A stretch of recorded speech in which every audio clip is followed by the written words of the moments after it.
pensée de Dieu, le projet que Dieu a conçu et qui veut exécuter à travers une nation donnée. Alors, j'avais donc dit que le secret du bonheur dans la vie de toute nation, c'est l'harmonie entre la vie de cette nation et la vision que Dieu a pour cette nation. On peut lire un passage qui nous le montre de manière très claire, c'est dans les psaumes, chapitre 85, nous allons lire à partir du verset 9 jusqu'au verset 14. Je vais lire. J'écouterai ce que dit Dieu, l'Éternel, car il parle de paix à son peuple et à ses fidèles, pourvu qu'il ne retombe pas dans la folie. Oui, son salut est près de ceux qui le craignent, afin que la gloire habite dans notre pays. La bonté et la fidélité se rencontrent, la justice et la paix s'embrassent. La fidélité germe de la terre et la justice regarde du haut des cieux. L'Éternel aussi accordera le bonheur et notre terre donnera ses fruits. L'Éternel accordera quoi? Le bonheur. Notre terre donnera quoi? Ses fruits. Mais quelles sont les conditions préalables? C'est la bonté et la fidélité se rencontrent. La fidélité germe de la terre, la justice et la paix s'embrassent. La Bible nous enseigne que la justice et le droit sont la base du trône de l'Éternel. Pour qu'une nation vive en harmonie avec la vision de Dieu, l'un des éléments fondamentaux, c'est la pratique de la justice et du droit. Et cela amène la paix. Et si le monde, et si les nations du monde aujourd'hui manquent de paix, parce qu'elles n'observent pas ces prescriptions de l'Éternel. La Bible dit clairement, l'Éternel donnera le bonheur et notre terre donnera ses fruits. Donc, c'est dans l'harmonie entre la vision de Dieu et la vie de la nation que se trouve le secret du bonheur. En d'autres termes, chacune des nations devrait chercher à discerner la vision de Dieu.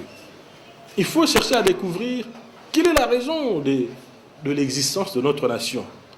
Non seulement chaque nation devrait chercher à discerner, mais chaque individu devrait chercher à discerner la pensée de Dieu en ce qui le concerne. Ça, c'est fondamental.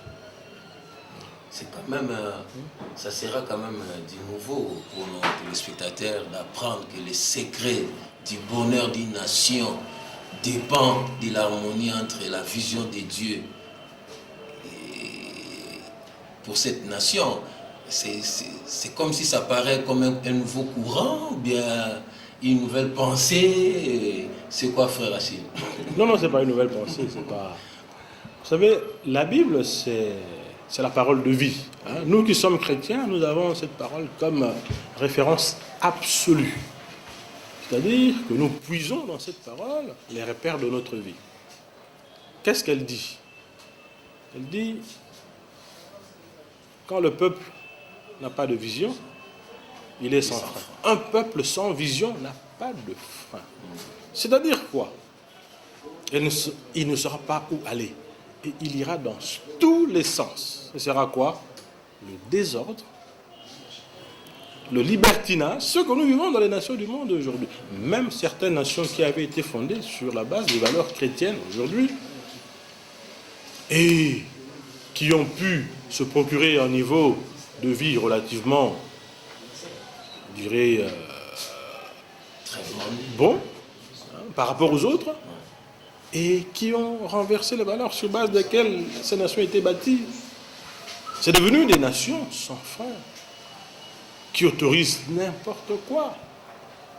Dans certains pays aujourd'hui, la relation homme entre hommes est légalisée. Le mariage homosexuel.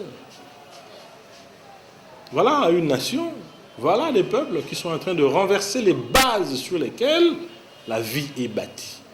Quelles peuvent être les conséquences d'une nation qui se comporte de cette manière-là? Ça, c'est un exemple. On peut prendre aussi l'exemple des nations qui briment leur population. Alors que la Bible dit la bonté et la bienveillance se rencontrent, c'est-à-dire le bien. Voilà ce que Dieu pense pour les nations. Bien, chercher le bien absolument. De sa population. La justice. Oui. La justice élève une nation. Élève une Mais pourquoi la justice élève une nation?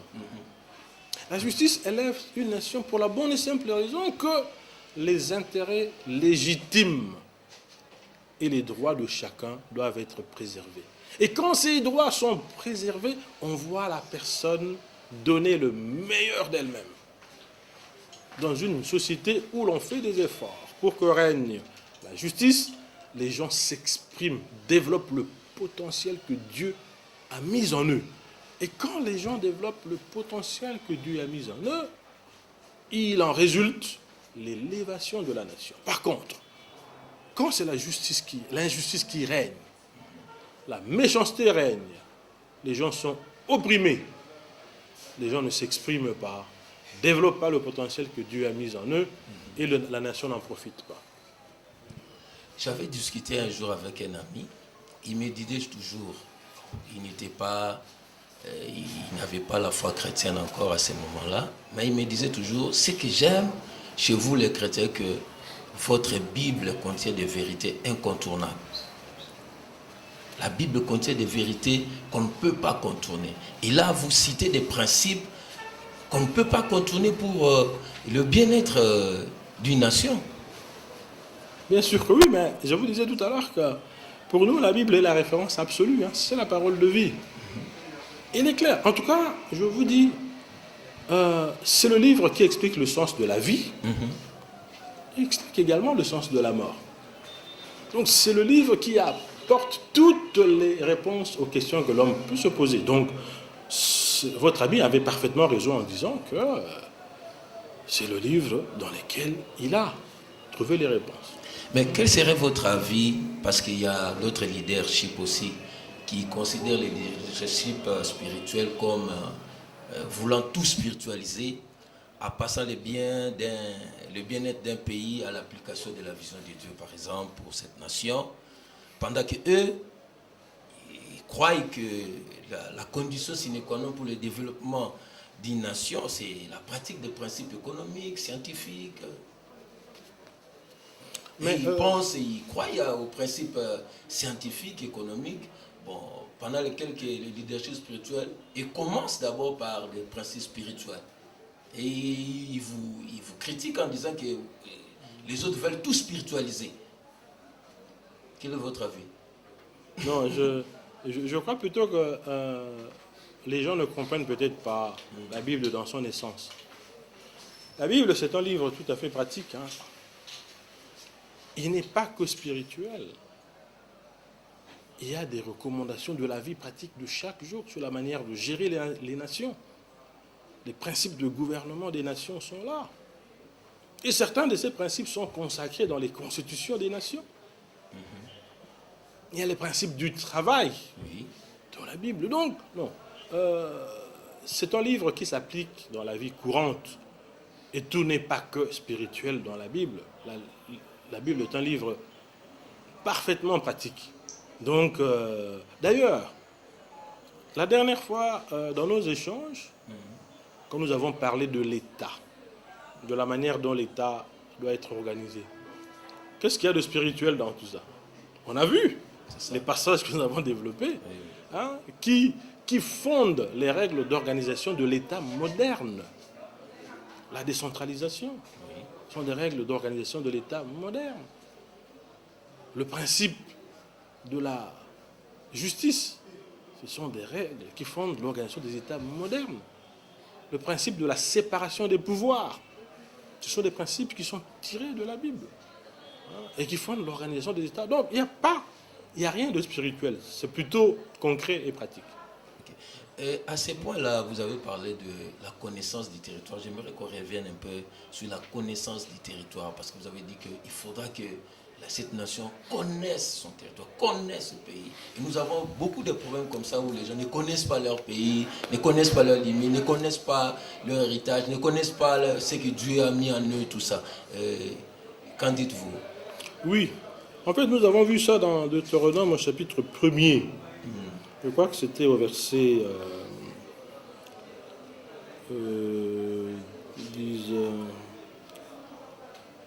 19.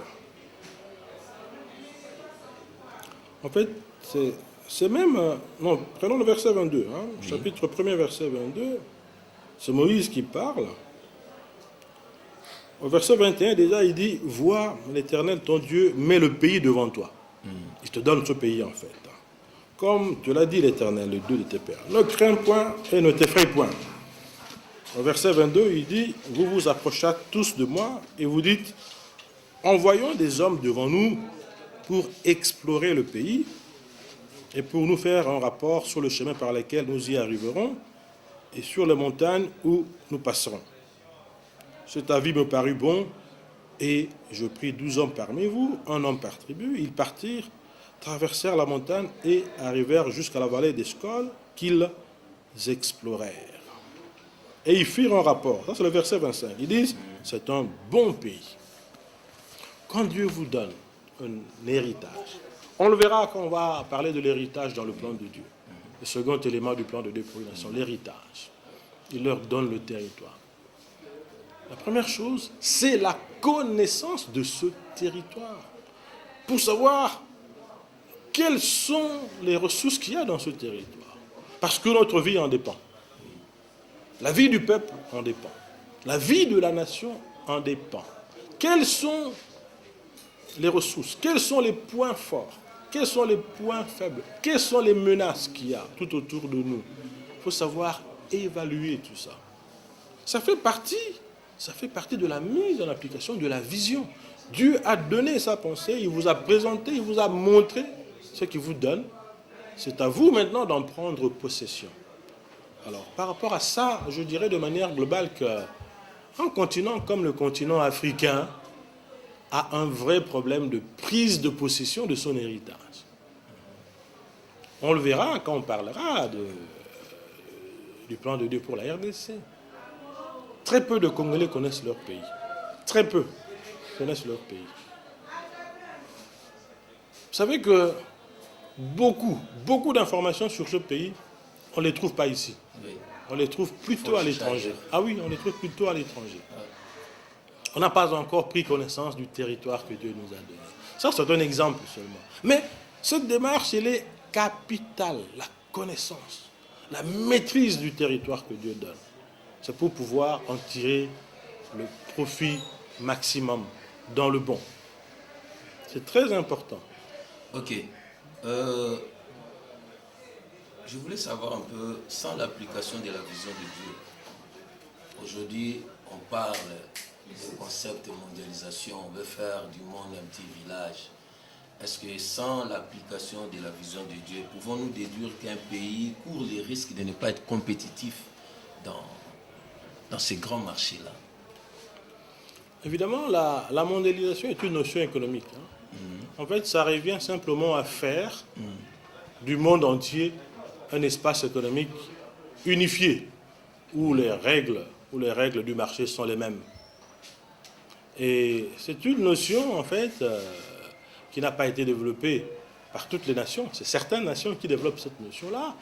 Celles qui ont une position, je dirais, de supériorité sur le plan économique et qui cherchent à élargir leur espace économique. Et qui font du monde un espace économique dans lequel les règles du jeu doivent être les mêmes partout. Le maître mot dans ce jeu-là, c'est la compétition, c'est la concurrence. Et les nations qui peuvent résister dans cet environnement, dans un tel environnement, ce sont celles qui connaissent leur mission et qui l'assument. Ce sont celles qui maîtrisent leur destinée. Ce sont celles qui connaissent leur territoire, qui connaissent leurs forces, leurs faiblesses, qui sont en train de maximiser leurs forces et qui sont en train de faire en sorte que leurs faiblesses se transforment également en force. Mais cela n'est possible que quand une nation vit selon la vision de Dieu. Et il y a des nations qui, sans même connaître la parole de Dieu, mettent en application ces principes. Moi, j'ai vécu, j'ai été dans des pays, j'ai fait des études aussi dans certains pays que j'ai visités, et j'ai vu dans leur mode de vie que ces nations mettent en application ces règles bibliques sans connaître la Bible. Pourquoi? Mais parce que Dieu a mis dans l'homme la conscience. Cette je dirais, cette capacité intérieure qui permet à l'homme de distinguer ce qui est bien de ce qui est mauvais. Quand on fait ce qui est bon, on est dans la volonté de Dieu. Mais nous, qui avons l'avantage de connaître la Bible, qui avons l'avantage d'être chrétiens, mais nous gagnerons plus à mettre en application ce que la parole de Dieu nous enseigne. Et alors, à cet effet-là, comment inculquer cette notion de la vision de Dieu pour une nation? Doit-on l'enseigner à l'école? Doit-on l'enseigner à l'université? Doit-on créer un cadre institutionnel pour le faire? Que doit-on faire pour inculquer cette notion? Naturellement, quand un peuple a découvert ce qu'il est, il doit l'enseigner à ses enfants.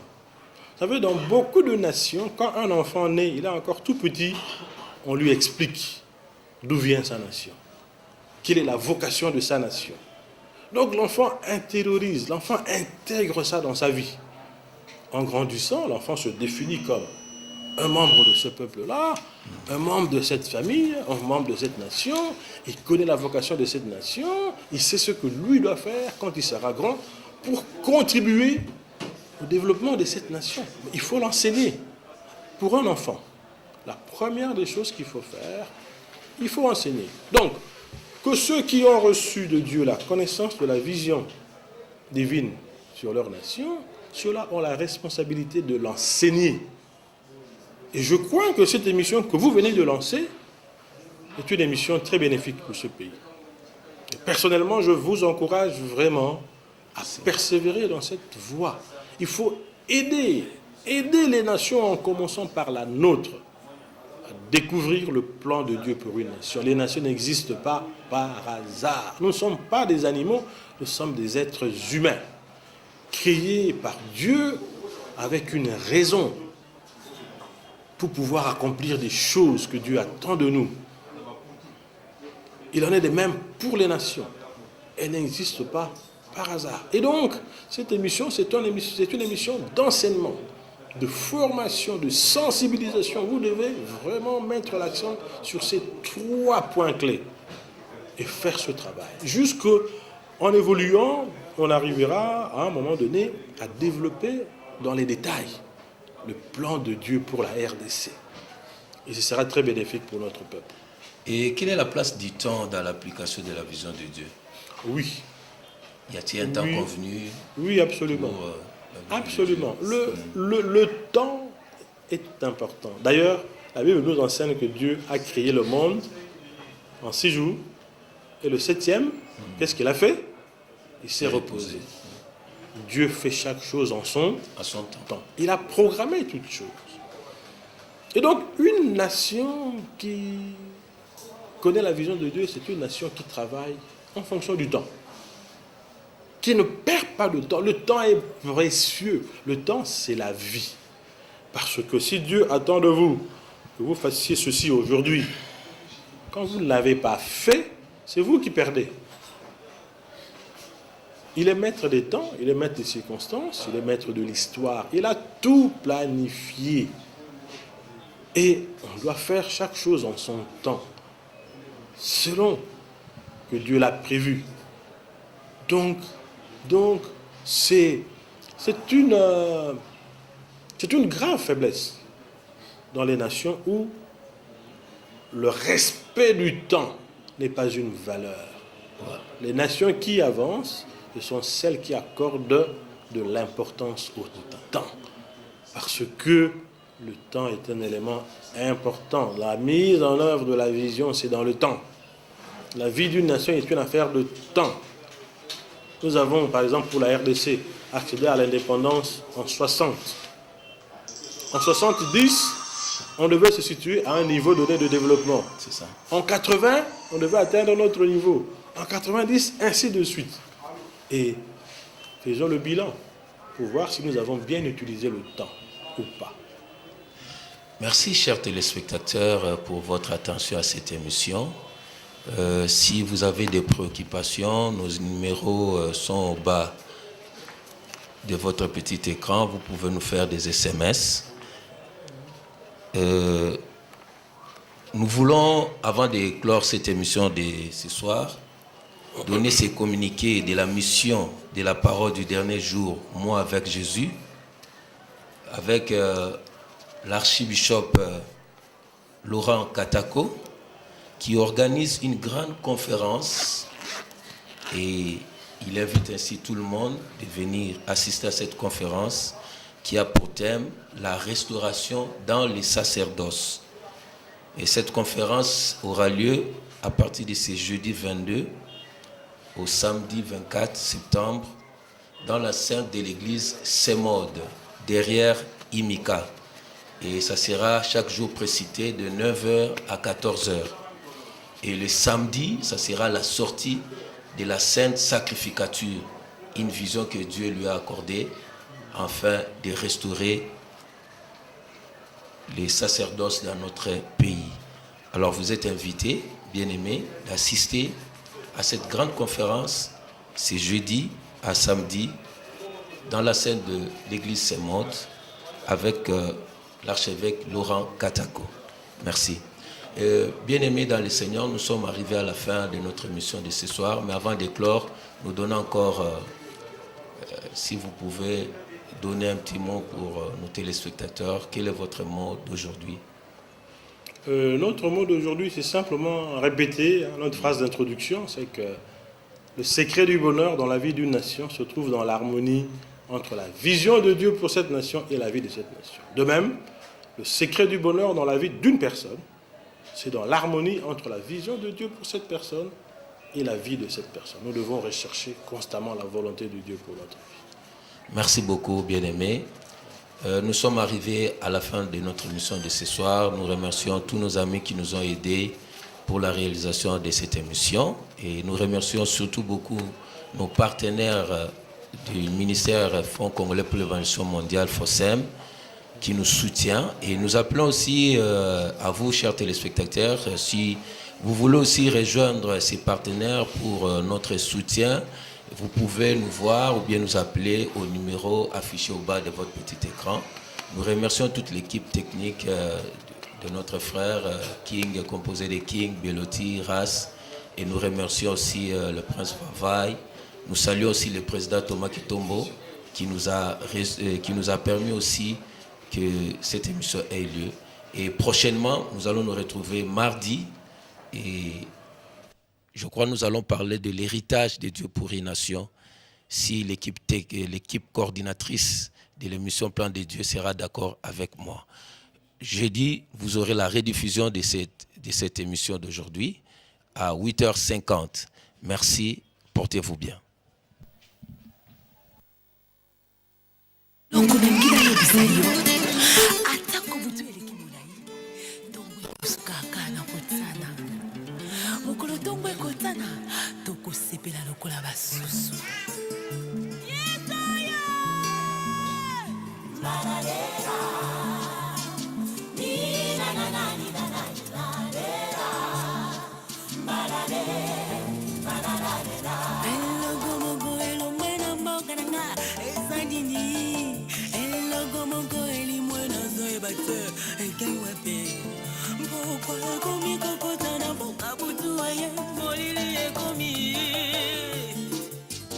Bitumba na mboka na ngal ebandi